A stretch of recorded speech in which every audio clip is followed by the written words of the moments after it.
1972 साली 1 तोळा सोनं आणि 1 क्विंटल कापूस बरोबरीत होता। आज सोन्याचा तोळ्याचा भाव हा 1 लाख रुपये आहे आणि कापसाचा भाव हा 6 ते 6.5 हजार रुपये।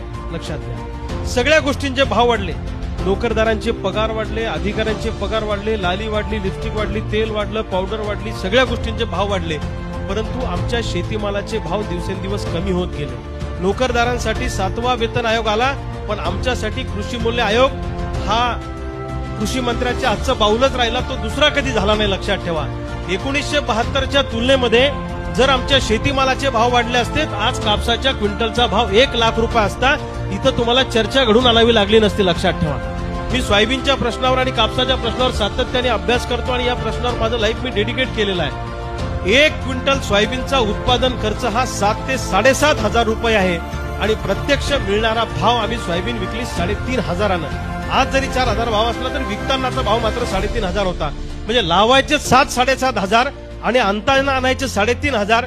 आम्ही आत्महत्या नाही करणार तर काय करणार आहे मला सांगा तुम्ही।